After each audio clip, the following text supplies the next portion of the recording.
Welcome back to this podcast episode of How to Make Money with Social Media. And if this is a great career, and if you want to become a social media influencer, what to look out for, how you're going to make money from this. And I'm your host, Rico, today, and I am interviewing Ali from Corporate. Actually, it's her podcast, but today we're going to switch it up a little bit. Hello, everybody. Welcome back to this episode. Like Rico said, we are going to be talking about how you can leverage social media to make money. You know, I was messaging with my cousin today on Instagram, and she said, "Wait, you can make money from Reels?" And I'm like, "Does not everybody doesn't know this?"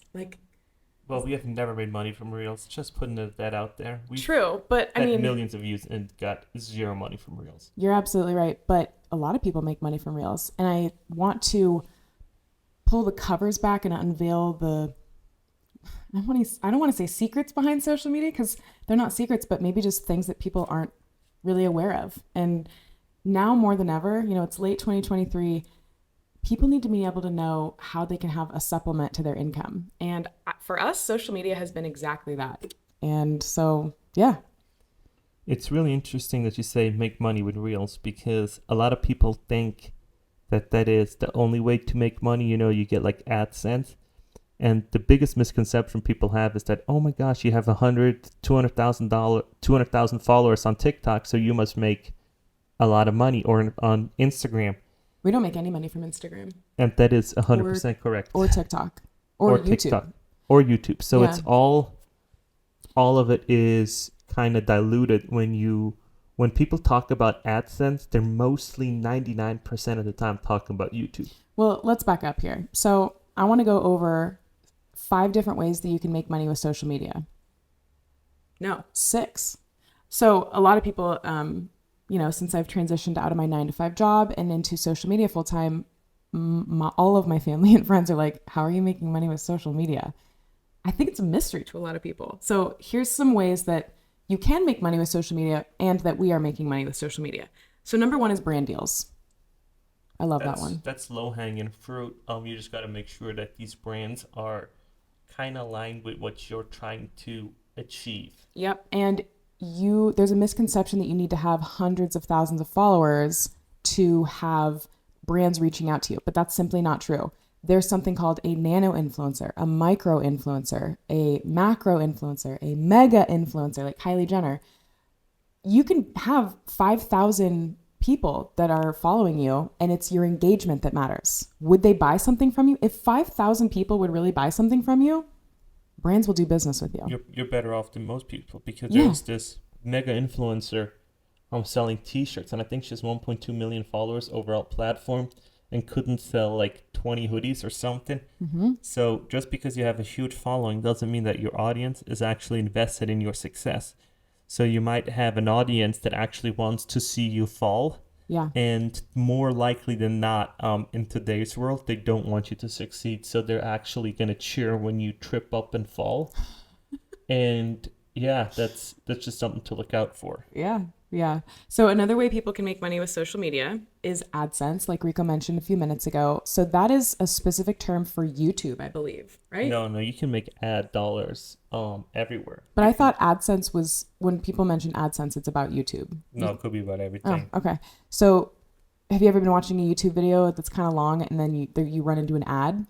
The original maker of that YouTube video is getting paid because the company putting that ad there has paid YouTube, and YouTube pays video creators.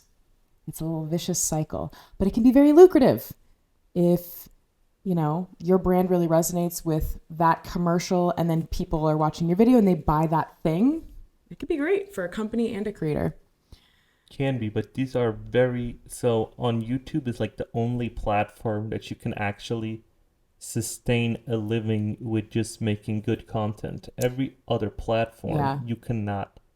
I completely agree with you. And one thing that I tell people now that are like, all these young kids, I want to be an influencer. Well, if there's a gazillion influencer, that makes it nothing special. So why would a brand reach out to you? Yep. Because you're nothing special. If everybody has a huge following, then it's like, why why do it? You know, like why? Yeah, like if everybody's crazy, then nobody's crazy. Yeah. And I looked up the numbers this morning. The money that you can make with reels, for example, on Instagram, if your reel gets 1,000 views, you can make up from 1 cent to 5 cents. So a 10,000 view video, I think that's $500. So TikTok pays like 2 or 3 cents. No, that'd be crazy. Really? For 10,000 views, no, that math is wrong. All right, well, I'm a creator, YouTube not a pays- mathematician. Because YouTube pays, like, think like for a million view video, I think like $8,000. Wow, that's pretty crazy. Yeah. Can you look that up for us? Yeah. So I have gotten paid from TikTok the smallest amount. It's not a huge source of income. I know we said earlier that we don't make money from social media that way, but I've made like $700 total in 4 years. And I've had over 20 videos that have had 1 million views or more. So they don't pay that much. I know there's a guy, Vegas Pauly C. We love him. Hello, hello, hello. This is Vegas Pauly C. I think he showed he made like $7,000. Yeah, I don't. So it's got to be longer than a minute, Okay. and you need to have like a captivative audience that want to watch you for a minute plus.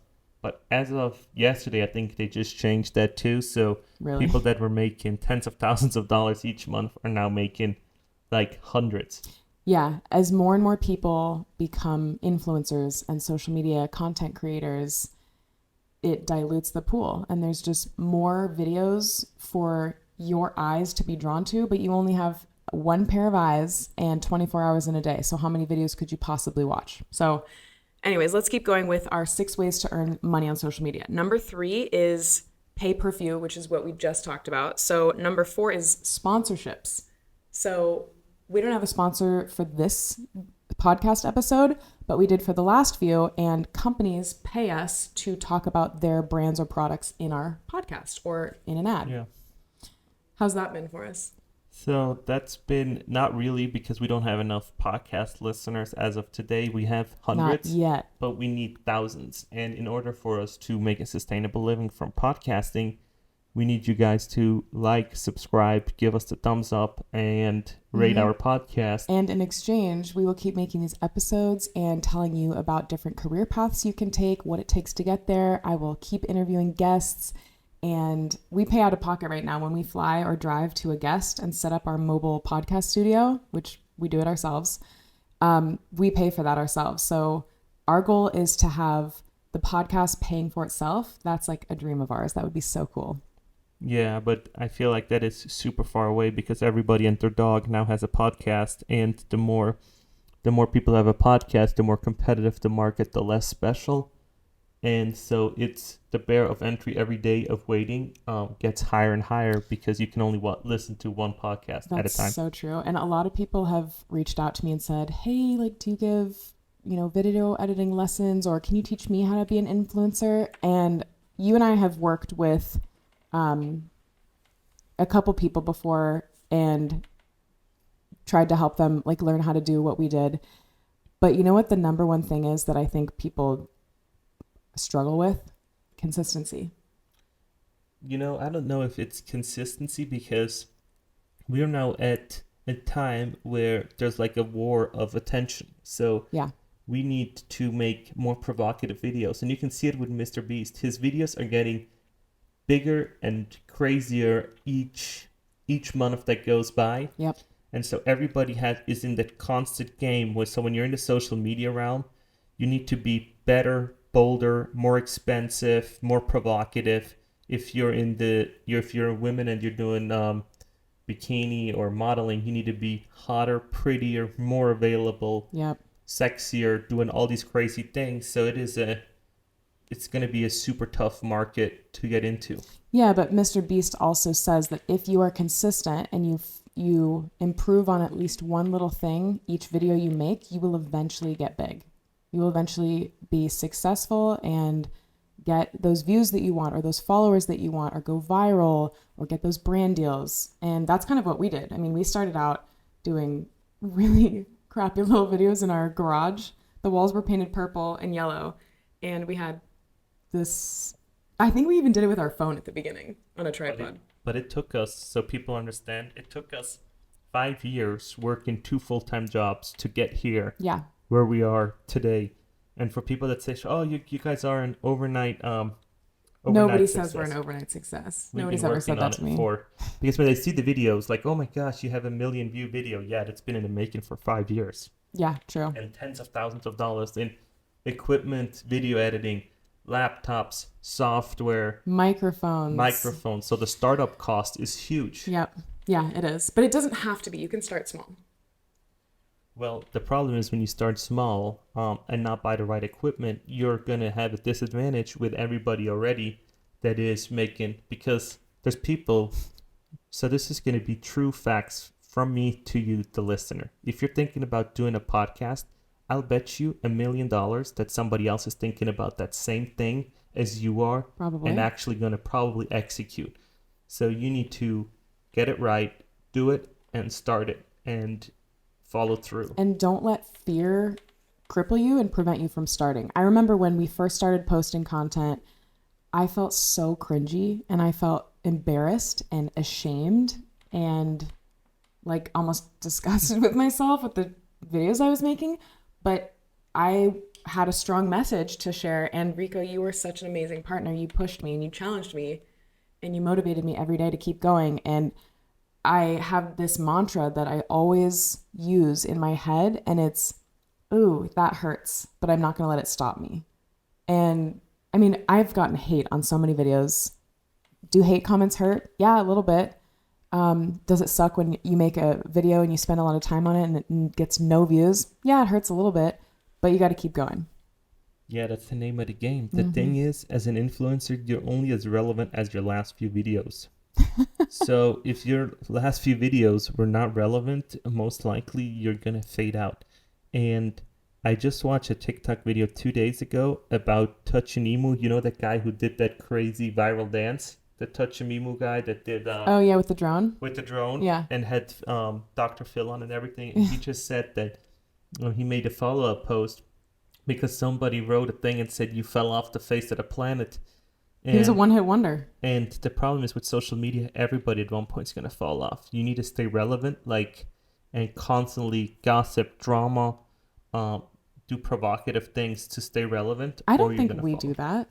But we're in we are in a space of career advice, and yeah, that's what I'm talking about here. I'm talking about, Yeah, but we're like a small sub niche, and even us, if we're not going to innovate at one point, we're going to be obsolete, and there's somebody else is going to come along and be more provocative. Yeah, you and I have brainstorming sessions all the time. Not formal ones. We'll go on a walk with the dog and we'll be like, what is a new cool thing we could do on our podcast? What is a new cool hook that we could use for our TikTok that nobody else is doing? We talk about crazy ideas we have, like, what if we did this? And we're like, whoa, that'd be crazy. Sometimes we try it and it works. Sometimes we try it and we're like, oh, that was a terrible idea. Yeah, just trying to, and it's a huge mind game, because you got to in the realm of 10-second videos of being famous for a week, you need to then leverage that, and so it's a constant mind torture of trying to stay relevant and get good views, so monies keep coming in. Yeah, so you bring up a really good point. You also have to kind of like doing it, because if you're going to turn it into a job, you don't want it to feel like work. Like you and I, it started out as our hobby, like a fun, cool thing we were doing on the side that nobody really knew about. But now it's turned into a money-making entity, and it's fun too. We do this Saturdays and Sundays. We do this nights and weekends. It's become like a second skin for us. So it's way easier when you have a business and then add social media to that business that you already like, than it is starting a random social media account trying to sell something that you don't know much about. So when you already have a product that you're trying to sell, it's way easier to then just make content about that product than it is to become a social media influencer and then start selling in your niche, because you might not like what that audience likes, and so then you got to push stuff that you're not really passionate about. Yeah, and actually that is the fifth way to earn money with social media. So let's keep going on our list. The fifth way is to sell your own thing, just like what you're talking about. But that is to sell your own thing on social media is like it's also getting so saturated right now because you can watch one video. So if somebody's like right now, oh, I wanna market my little cross stitching or my little I do Embroidery. embroidery or I sell dog food or something else like that, and they're like, "Oh, I got to do a social media account." Yeah, you should, Mm-hmm. but it's gonna if you can't do it in house, it's gonna cost you a lot, and so you need to have the sales to support it to even grow bigger. Yeah. And it's difficult. It is. It's mind draining. It's hard to film. It's hard to edit. It's an everyday grind. It's an everyday grind. And it's always something. You're always like, oh, shoot, we didn't plug in the mic. We got to re-record it. Or like, oh, that video, there's background noise. We got to reshoot it. It's like a constant thing. So let me ask you this. Do you think it's easier? I'm going to give you two scenarios. Tell me which one would be easier. You already have a social media account and then you want to start selling a product. Or you want to start selling a product and you have the product and then you have to grow your social media account. Number two. Number two is easier or harder? Way easier. Number two is way easier because if you can already pull sales with your website and something and you add social media to it, you can basically make money day one, and then you can slowly ramp up social media as you're going, because social media is a huge upfront investment. And I'm not talking about you make a highlight story while you sitting in the Caribbean or on a yacht and try to, oh, look at this bikini, and look at this, what I'm drinking, and look at my Louis Vuitton. Yeah, look at my Louis Vuitton, and you should buy my milkshake smoothie supplement or my mug tea, my mud water tea or something like that. It's way harder to actually start social media and then sell a product. But when you already have the product and you're making sale, you can use some of that revenue as, say, 10% and just drop it into social media. And that should then boost your sales, and you can see it over time. So I see your point, but I actually think it's the opposite. I think it's easier to grow your social media first when you don't even have a product in mind and then start selling something. Because if you're starting to sell something at the very beginning of creating your social media, people want to have free value. They don't want to be sold. How are you going to provide free value if you're selling a scarf? So I'll give you an example. You make funny video. Let's make the video about the scarf. What? I'm selling a scarf. Tell me how I'm going to make videos about selling a scarf. I'm going to just tell you how to grow your social media quickly and then sell a scarf. But I already have the scarf, so let's... Yeah, okay, so here's what you do. You start making funny videos about being cold. You do cold plunges. You go outside in a t-shirt when it's -20 outside. Make funny videos about how cold you are. Then other people are like, yeah, man, I live in Chicago. February's hella cold. Then you introduce your scarf. Once you've gone viral, once you have a social media and you're known as that cold girl, then it makes sense. Oh my God, she's selling a scarf. You're solving the problem you initially presented to people, the cold. That'd be an idea that I have. Crickets. Let's move on to number 6. Yeah, we leave that for another day, because I don't think that that's any way of doing it. Because when you do it that way, the thing is that when you build an audience first without the product, and you're going to be that cold girl, why not just have the boots and just go into a heated room and just be like, hey, I'm just not going to be outside. But when you have the product, you can build your audience around that specific product, and you can see exactly who you target, rather than targeting all southern people like from Florida, telling you how great cold plunging is, and people are going to be like, that lady's crazy, now she's selling a scarf, but all her audience lives in Florida or in the Bahamas, and they're saying, we don't need any of that, we're just watch out of entertainment, and so that's not going to result into any sales. Maybe. So yeah, maybe. All right, let's move on to number 6. So the last way that we know that we can think of that you can make money with social media is managing somebody else's account for them and getting paid. That's probably one of the best and easiest way for you to get residual income. And we've been doing that now. We have a couple clients, and it's okay money. Some clients are easier to work with than others. Some are very high maintenance clients and want you to do a lot of work for them, and they're very picky or they're perfectionist. Some clients are just happy that somebody else is doing it. That's when the price goes up. Yeah, that's true. The harder the client, the more you charge. How do you know how to how do you know how difficult the client's going to be before you start charging them?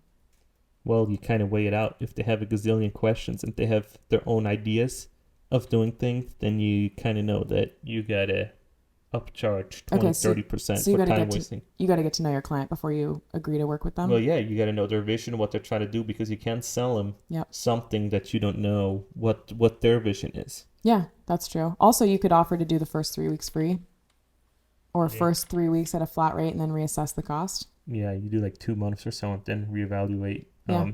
if this is working out for both parties. Yeah. So let me ask you this: what is the biggest lesson you've learned with social media over the past 3 years that you want to share with people who haven't started yet but want to start? The hardest lesson is it is a grind. Whatever you think it's easy to make these videos, it is an absolute grind. It is 10-hour days, working Saturdays and Sundays, while our cousin was barbecuing I wish to we watch could have gone. football. I wish we could have gone to that. I was working editing stuff. So it's an absolute grind for everybody that's trying to get into it. Yeah. Make a commitment, and it's like having a sport that you're really dedicated to. As soon as you're off your normal job, you start doing that. Yeah, that's a good one.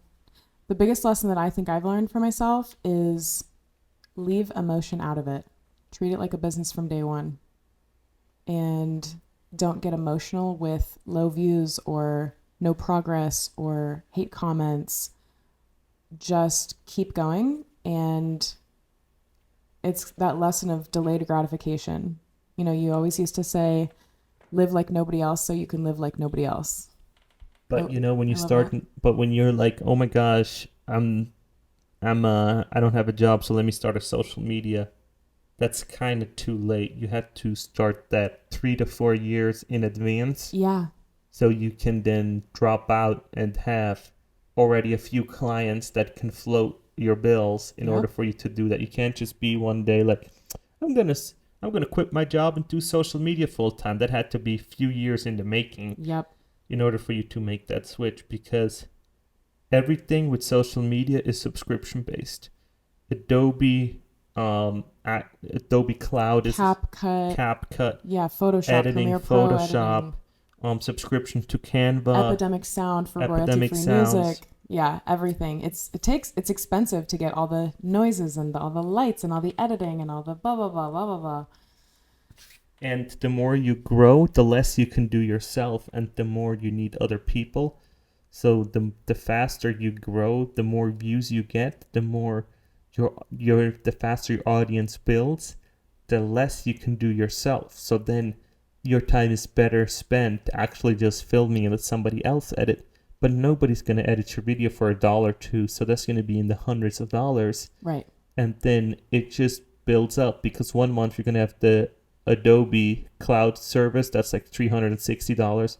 Then you have 2 YouTube videos that cost another $400-500 For the year, you're talking for the about year. for the year. No. YouTube videos. That's what we pay for one video. If we get it professionally edited, that's a few $100 right there. So if you have 2 YouTube videos at $200 a pop, plus Adobe comes in at subscription, the subscription model renews, you're basically out $850. So why would you have Adobe for video editing if you were paying to get your videos edited? Because you still need to do some final touches. So a video editor is only going to be as good as you give them instructions to and their own vision. For me, when I hire a video editor, it's like an art form. It's like when people draw art or make music. I feel like video editing is the same art. Mm-hmm.